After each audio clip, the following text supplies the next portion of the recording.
Hi అండి, అందరికీ నమస్కారం. ఈరోజు మనం మిథున రాశి వారి గురించి ఆసక్తికరమైన అంశాలతో పాటుగా ఈ రాశివారు ఈ నెల అమావాస్యలో ఏ ప్రదేశాలకు వెళ్ళకూడదు, వెళ్ళటం వలన ఎటువంటి పరిణామాలు ఎదురవుతాయి అనే అంశాలను వివరంగా తెలుసుకుందాం. అలాగే మీరు ఏ దేవత ఆరాధన చేసుకోవాలో కూడా తెలుసుకుందాం. మీరు మాత్రం వీడియోని ఎక్కడ స్కిప్ చేయకుండా చివరి వరకు చూడండి. అప్పుడే మేము ఏం చెప్తున్నామో మీకు పూర్తిగా అర్థమవుతుంది.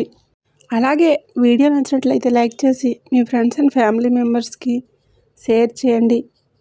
అలాగే ఫస్ట్ టైం మన ఛానల్ చూస్తున్నట్లయితే ఇప్పుడే సబ్స్క్రైబ్ చేసుకొని పక్కనే ఉండే బెల్ ఐకాన్ని నొక్కి ఆల్ సెలెక్ట్ చేసుకుంటే మేము పెట్టే ఇలాంటి మంచి వీడియోస్ అప్లోడ్ చేయగానే మీకు ముందుగా నోటిఫికేషన్ అనేది వస్తుంది. ఇక వివరాల్లోకి వెళ్తే, ఈ రాశివారు మార్చి 18 అమావాస్యలోపు పొరపాటును కూడా ఈ 3 ప్రదేశాలకు వెళ్ళకండి.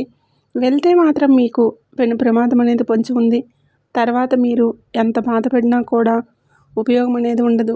తర్వాత మీరు మీ కుటుంబం అందరూ కూడా బాధపడాల్సినటువంటి పరిస్థితి అనేది వస్తుంది. కాబట్టి మీరు పొరపాటును కూడా ఈ ప్రదేశాలకు వెళ్ళటం చేయవద్దు. మీరు చేసుకున్న పూజల వలన, మీకున్నటువంటి మంచి మనస్తత్వం వలన ఆ దైవం ఈ వీడియో మీ కంటపడేలా చేసింది. కాబట్టి ఏముందిలే అని చెప్పేసి మీరు అనుకుంటే మాత్రం తర్వాత ఏమనుకున్నా కూడా, నెత్తి నోరు బాదుకున్నా కూడా ఎలాంటి ఉపయోగం అనేది ఉండదు. దైవం ఏంటంటే మనకు కొన్ని విషయాలు ఇలా ఏదో ఒక రూపంలో హెచ్చరిస్తూ ఉంటుంది. దైవ సంకేతాలను మనం గ్రహించాలి. గ్రహిస్తేనే మనం బాగుపడతాం. లేదంటే మాత్రం కొట్టి పడేసిన వాళ్ళు చాలామంది కూడా నరకం అనుభవించే వాళ్ళు ఉన్నారు.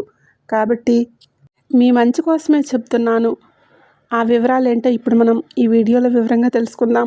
వీడియో ఎక్కడ స్కిప్ చేయకుండా చివరి వరకు చూస్తేనే మీకు పూర్తిగా అర్థమవుతుంది. వీడియోలోకి వెళ్ళే ముందుగా మా చిన్న రిక్వెస్ట్ అండి, ఇంతకుముందు మన ఛానల్ని మీరు సబ్స్క్రైబ్ చేసుకోకపోతే వెంటనే సబ్స్క్రైబ్ చేసుకోండి. అలాగే గంట సింబల్ని క్లిక్ చేయండి. అప్పుడే మీకు మా వీడియో అనేది నోటిఫికేషన్ రూపంలో వస్తుంది. అలాగే జై సంతోషి మాత అని కామెంట్ చేయండి. ఈ రాశివారి జీవితాన్ని ఒక పుస్తకంతో పోలిస్తే అందులో ఆనందకరమైన పుటల కన్నా కన్నీళ్లతో తడిసిన పుటలే ఎక్కువగా కనిపిస్తూ ఉన్నాయి. వీరి ప్రయాణం పూలబాట కాదు, నిప్పుల మీద నడక లాంటిది. వీరిలో కొంతమంది చిన్నతనం నుంచే జీవితంలోని కఠోర వాస్తవాలను కళ్ళారా చూశారు. పిల్లలు ఆటపాటలతో బాల్యాన్ని ఆస్వాదిస్తుంటే వీరు మాత్రం కుటుంబ బాధ్యతలు, బరువులు మోయడం, లేదా ఇంట్లోని ఆర్థిక ఇబ్బందులను, కష్టాలను దగ్గర నుంచి గమనించడమో జరుగుతుంది. ఈ చేదు అనుభవాలు వారి వయసుకు మించిన పరిణితిని, లోతైన అవగాహనను అందిస్తాయి. అందుకే వీరి ఆలోచన విధానం ఇతరుల కంటే భిన్నంగా చాలా వాస్తవికంగా ఉంటుంది. మనసు చాలా సున్నితం. ఎవరైనా ఒక చిన్న మాట అన్నా తట్టుకోలేరు. లోపల తీవ్రంగా గాయపడతారు. కానీ ఆ బాధను, ఆ కన్నీళ్లను బయట ప్రపంచానికి కనిపించనీయకుండా జాగ్రత్త పడతారు. తమ బలహీనతలను ఇతరులు అవకాశంగా తీసుకుంటారు అనే భయం వారిని అలా చేస్తుంది. బయటకు ఎంతో గంభీరంగా ఏమీ పట్టినట్లు కనిపిస్తారు. ఈ ప్రవర్తన వలన చాలామంది వీరిని అహంకారులుగా, గర్విష్ఠులుగా అపార్థం చేసుకుంటారు. వీరికి ప్రేమ, జాలి లేవని, వీరు ఎవరిని లెక్క చేయరని ముద్ర వేస్తారు. కానీ అది పూర్తి అవాస్తవం. వారి కఠినమైన పైపొర వెనుక ప్రేమ మరియు ఆప్యాయత కోసం తపించే ఒక పసిపిల్లల మనసు దాగి ఉంటుంది. ఆ మనసును అర్థం చేసుకున్న వాళ్ళే వీరి జీవితంలో శాశ్వతంగా నిలిచిపోతారు. నిజానికి ఈ రాశివారి హృదయం వెన్న లాంటిది. ఇతరుల కష్టాలను చూడలేరు. తమకు శక్తి ఉన్నంతలో సహాయం చేయాలని తప్పిస్తారు. కానీ తమ ప్రేమను, అనురాగాన్ని ఎలా వ్యక్తపరచాలో తెలియక చాలా ఇబ్బంది పడతారు. మాటల కంటే చేతలతోనే తమ ప్రేమను చూపిస్తారు. అందుకే వీరిని అర్థం చేసుకోవడానికి చాలా సమయం పడుతుంది. తమ చుట్టూ ఉన్న ప్రపంచంలోని కష్టాల నుంచి, మోసాల నుంచి తమను తాము కాపాడుకోవడానికి ఒక అదృశ్యమైన కవచాన్ని నిర్మించుకుంటారు. వీరి జీవితంలో అవమానాలు, నిందలు ఉంటాయి. చేయని తప్పులు కూడా బాధ్యత వహించాల్సిన పరిస్థితులు ఎన్నో ఎదురవుతాయి. ముఖ్యంగా ప్రాణంగా నమ్మిన స్నేహితులు, బంధువులే వీరిని వెన్నుపోటు పొడిచినప్పుడు మానసికంగా కుప్పకూలిపోతారు. ఆ ద్రోహం వీరిని కొన్ని సంవత్సరాల పాటు ఒక పీడకలలా వెంటాడుతుంది. ఆ బాధ నుంచి బయటపడడానికి చాలా సమయం తీసుకుంటారు. కానీ ఒక్కసారి బయటపడ్డాక మరింత బలమైన వ్యక్తిగా రూపాంతరం చెందుతారు. ఆ అవమానాలే వీరిలో ఒక తెలియని కసిని, పట్టుదలను రగిలిస్తాయి.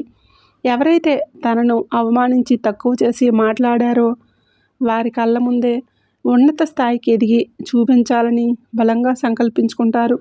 ఈ పట్టుదలే వారిని ముందుకు నడిపించే ఇంధనంగా పనిచేస్తుంది. వాటమిని అంగీకరించే స్వభావం వీరి రక్తంలోనే ఉండదు. గోడకు కొట్టిన బంతి ఎంత వేగంగా తిరిగి వస్తుందో, కష్టాలు ఎదురైనప్పుడు వీరు అంతకు రెట్టింపు వేగంతో, రెట్టింపు శక్తితో పైకి లేస్తారు. భూమాతకు ఉన్నంత సహనం, ఓర్పు వీరికి వారసత్వంగా వస్తాయి. అందుకే ఎంతటి పెను తుఫాను వచ్చినా వెంటనే కుప్పకూలిపోరు. మొదట పరిస్థితిని అన్ని కోణాల్లో నుంచి నిశ్చితంగా అంచనా వేస్తారు. సమస్య ఎక్కడ మొదలైంది, దానికి మూల కారణాలు ఏంటి, దాన్ని ఎలా శాశ్వతంగా పరిష్కరించాలి అని ఒక స్పష్టమైన ప్రణాళిక తమ మనసులో గీసుకుంటారు. వీరిలో విశ్లేషణాత్మక నైపుణ్యం అద్భుతంగా ఉంటుంది. ఏ విషయాన్ని పైపైన చూడరు, దాని మూలాల్లోకి వెళ్ళి శోధిస్తారు. అందుకే వీరు తీసుకునే నిర్ణయాలు చాలా ఆచరణాత్మకంగా, దూరదృష్టితో కూడినవిగా ఉంటాయి. తాత్కాలిక ఉపశమనం కోసం కాకుండా శాశ్వతమైన పరిష్కారం కోసం మాత్రమే ప్రయత్నిస్తారు. ఈ లక్షణమే వీరిని నాయకులుగా నిలబెడుతుంది. వీరి సలహాలు ఎంతో విలువైనవిగా ఉంటాయి. కుట్రలు, కుతంత్రాలు వీరి జీవితంలో ఒక అంతర్భాగం. వీరి ఎదుగుదలను, వీరి సంతోషాన్ని చూసి వారవలేని శత్రువులు ఎప్పుడూ వీరి చుట్టూనే ఉంటారు. స్నేహితుల రూపంలో, బంధువుల రూపంలో వారు వెన్నుపోటు పడవడానికి ఎప్పుడూ సిద్ధంగా ఉంటారు. మొదట్లో ఇలాంటి వారిని చూసి ఆశ్చర్యపోయిన కాలక్రమేణా అనుభవాల ద్వారా ఎవరిని నమ్మాలి, ఎవరితో ఎంతవరకు ఉండాలి అనే విషయంలో ఒక స్పష్టతకు వస్తారు. వారి అనుభవాలే వీరికి అతిపెద్ద గురువులుగా మారి జీవిత పాఠాలను నేర్పిస్తాయి. వీరికి సహజంగానే ఒక ఆకర్షణ శక్తి ఉంటుంది. వీరికి అందం, కళలు, సంగీతం, మంచి ఆహారం, విలాసవంతమైన జీవితం అంటే చాలా ఇష్టం. తమ చుట్టూ ఉన్న ప్రపంచంలోని సౌందర్యాన్ని ఆస్వాదించడానికి, ప్రకృతితో మమేకం అవ్వడానికి ఇష్టపడతారు. వీరి అభిరుచులు చాలా ఉన్నతంగా ఉంటాయి. వీరి మాటల్లో, చేతల్లో ఒక తెలియని ఆకర్షణ ఉంటుంది. అందుకే ఇతరులు వీరి వైపు సులభంగా ఆకర్షితులవుతారు. వీరి మనస్తత్వం చాలా గొప్పది. కేవలం తాము, తమ కుటుంబం బాగుండాలని వీరు కోరుకోరు. తమ చుట్టూ ఉన్న ప్రతి ఒక్కరూ, ఈ సమాజంలో ఉన్న అందరూ సంతోషంగా ఉండాలని మనస్ఫూర్తిగా ఆకాంక్షిస్తారు. వీరు కలలో కూడా ఎవరికి హాని తలపెట్టాలని కోరుకోరు. ఎవరైనా తమకు హాని చేసిన వారిని ఆ భగవంతుడికి వదిలేస్తారు, కానీ ప్రతీకారం తీర్చుకోవాలని అనుకోరు. ఈ మంచి మనస్తత్వం, ఈ గొప్ప గుణం వల్లనే దైవానుగ్రహం ఎల్లప్పుడూ వీరి వెన్నంటే ఉండి ఎన్నో పెను ప్రమాదాల నుంచి అదృశ్య శక్తిలా కాపాడుతూ వస్తుంది. మనం ప్రస్తుత కాలమాన పరిస్థితులను గమనిస్తే బయట ప్రపంచం ఎంత భయంకరంగా ఉందో అర్థమవుతుంది. ముఖ్యంగా వాహన ప్రమాదాలు, ఆకస్మిక గండాలు విపరీతంగా పెరిగిపోయాయి. ప్రమాదం ఎటు నుంచి ఏ రూపంలో వస్తుందో ఎవరూ ఊహించలేకపోతున్నారు. మనం ఎంత జాగ్రత్తగా మన దారిలో మనం వెళ్తూ ఉన్నా ఎదుటివారి పొరపాటు వలన ప్రాణాల మీదకు వస్తున్న రోజులు ఇవి. ఇలాంటి క్లిష్ట పరిస్థితుల్లో మనం కేవలం మన జాగ్రత్తలనే కాకుండా దైవాన్ని కూడా నమ్ముకోవాలి.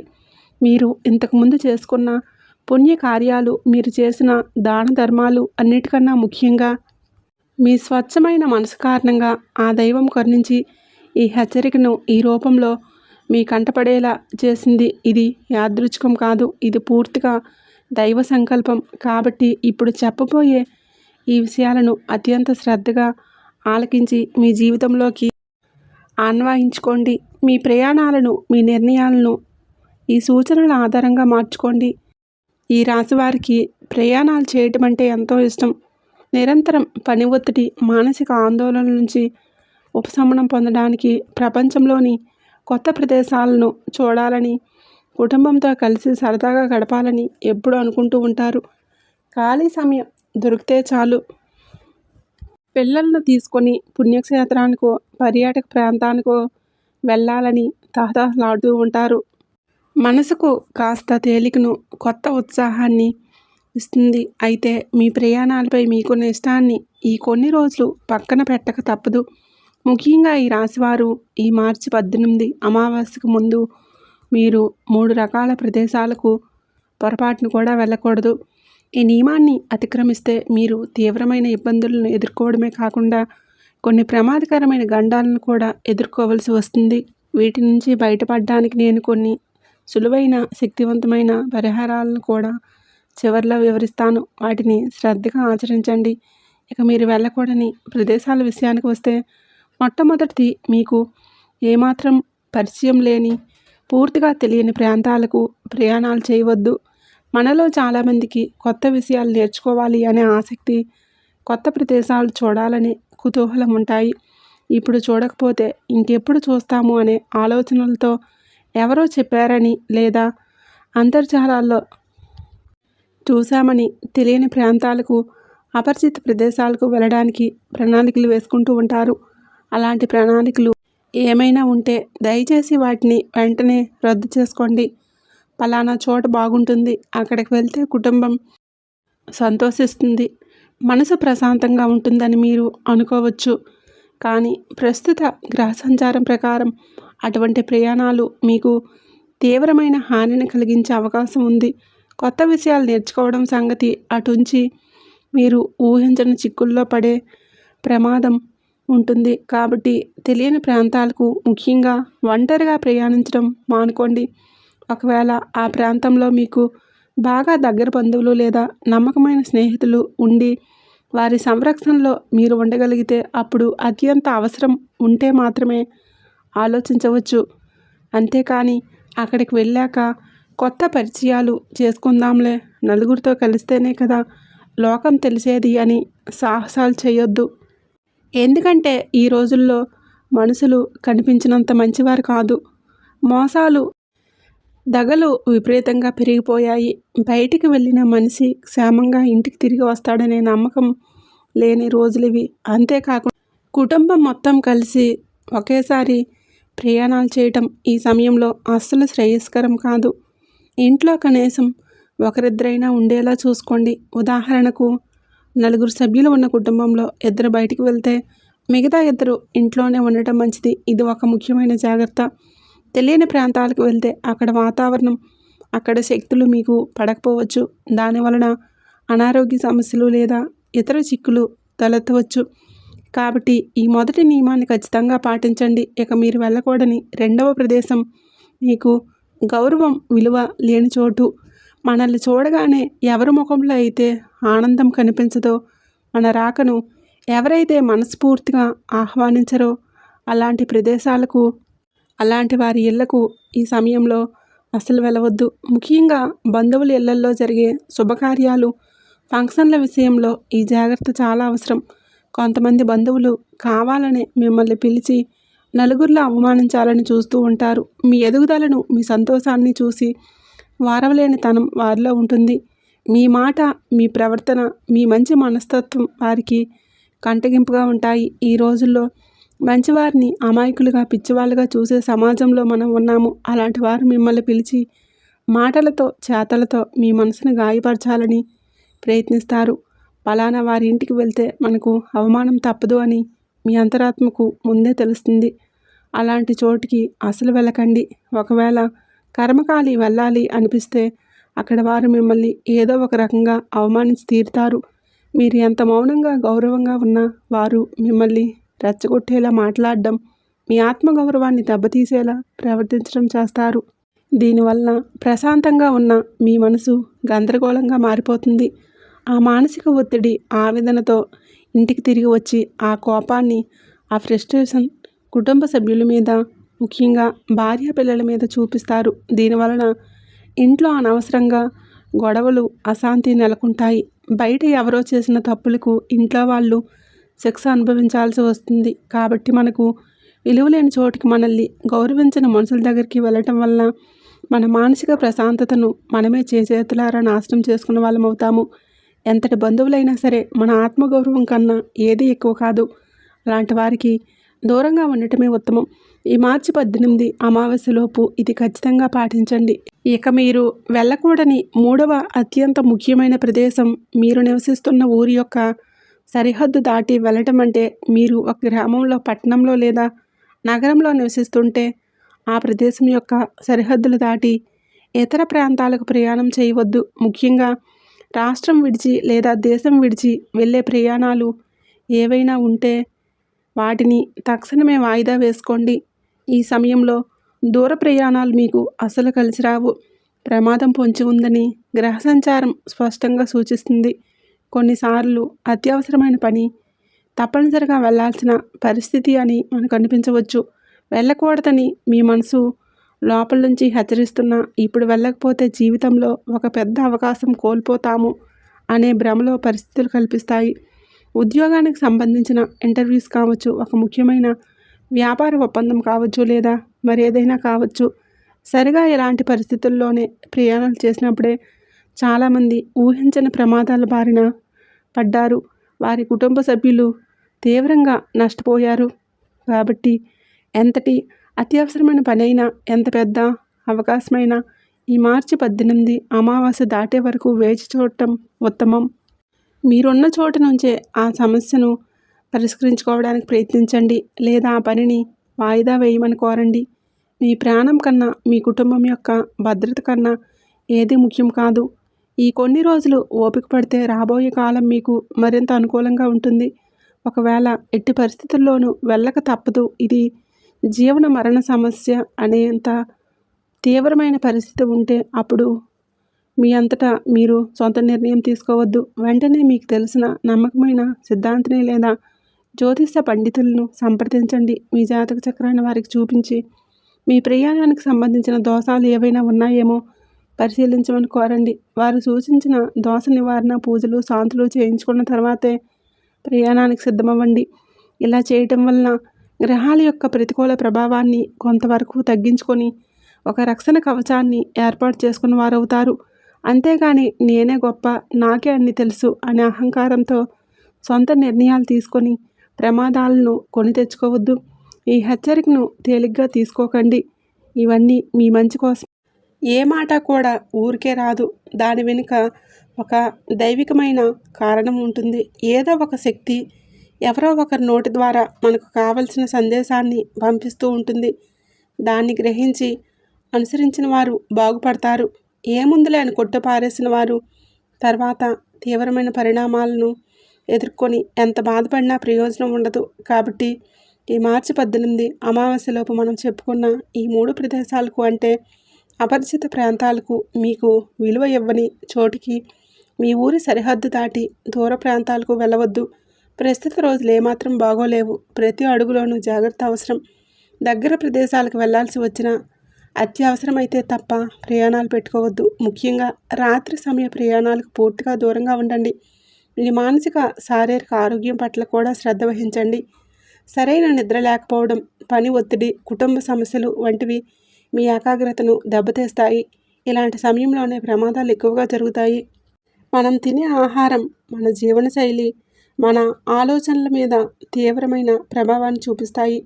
మానసిక ఒత్తిడికి గురైనప్పుడు మనల్ని మనం నియంత్రించుకోలేము.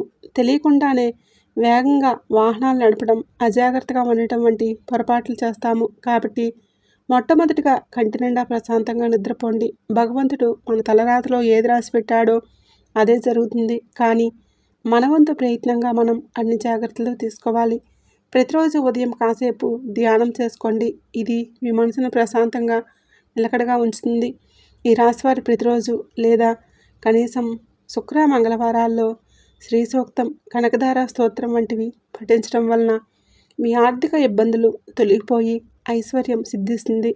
శుక్రవారాల్లో లక్ష్మీదేవికి తెల్లటి రంగు పుష్పాలతో పూజ చేసి పరమాన్నం లేదా పాలు, చక్కెరతో చేసిన నైవేద్యాన్ని సమర్పించండి.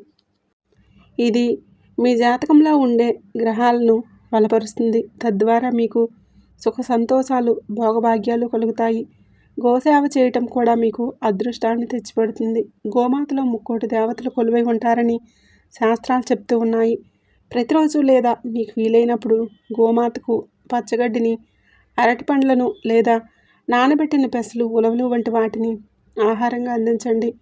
ఇలా చేయటం వలన ముక్కోటి దేవతల సంపూర్ణ అనుగ్రహం మీకు లభించి మీ జాతకంలో ఉన్న మృత్యుగండాలు, ప్రమాద దోషాలు ఏవైనా ఉంటే అవి పూర్తిగా తొలగిపోతాయి. ఇది అత్యంత శక్తివంతమైన పరిహారం కాబట్టి ఈ రాశివారు దయచేసి ఈ సూచనలన్నీ శ్రద్ధగా పాటించండి. మార్చి 18 అమావాస్య వరకు అత్యంత జాగ్రత్తతో వ్యవహరించండి. మీరు వెళ్ళకూడని ప్రదేశాలకు వెళ్లకుండా ఉండటమే మీకు, మీ కుటుంబానికి శ్రీరామ రక్ష. దైవాన్ని సందర్శించుకోవాలి అనే కోరిక మీకు ఎక్కువగా ఉంటుంది. కానీ దైవం గుడిలో మాత్రమే కాదు, మన ఇంట్లో, మన మనసులో కూడా ఉంటాడు. భక్తితో ఇంట్లో దీపం పెట్టిన ఆ పుణ్యం మీకు దక్కుతుంది. ప్రయాణాలు చేయాలనుకుంటే ఈ అమావాస్య గడిచిన తర్వాత ప్రణాళిక చేసుకోండి. ఈ హెచ్చరికను తేలిగ్గా తీసుకొని కొట్టిపారేస్తే నష్టపోయేది మీరే కాదు, మీపై ఆధారపడిన మీ కుటుంబం కూడా. మీ కుటుంబం యొక్క భవిష్యత్తు, వారి సంతోషం మీ చేతుల్లోనే ఉన్నాయి. కాబట్టి పరిస్థితులకు అనుగుణంగా, కాలానికి తగ్గట్లుగా మనల్ని మనం మార్చుకొని జాగ్రత్తగా ముందుకు సాగాలి. ఈ వీడియో మీ జీవితానికి ఉపయోగపడుతుందని మనస్ఫూర్తిగా ఆశిస్తున్నాను. చూశారు కదండి. ఈ వీడియో కనుక మీకు నచ్చినట్లయితే ప్లీజ్ తప్పకుండా లైక్ చేసి మీ ఫ్రెండ్స్ అండ్ ఫ్యామిలీ మెంబర్స్కి షేర్ చేయండి. అలాగే జై సంతోషి మాత అని కామెంట్ చేయండి.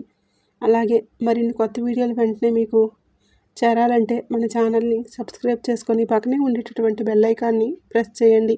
ఆ సంతోషి మాత ఆశీస్సులు ఎల్లవేళలా మీపై ఉండాలని మనస్ఫూర్తిగా కోరుకుంటూ ధన్యవాదములు.